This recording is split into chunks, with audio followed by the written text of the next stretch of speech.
2024, un'annata che resterà nella storia dei colli orientali del Friuli.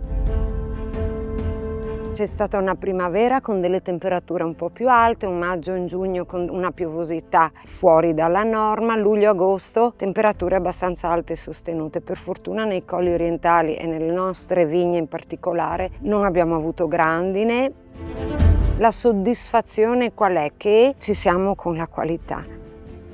In cantina si stanno evidenziando dei vini da dei profumi molto decisi, netti, molto ben riconoscibili, soprattutto su varietà aromatiche come il Sauvignon e il Traminer, ma anche su varietà semi-aromatiche come la Malvasia o il Friulano stanno venendo fuori veramente delle note, dei profumi interessanti. Un'annata che ha tutti i presupposti per portare a tavola una bottiglia di un bianco eccezionale.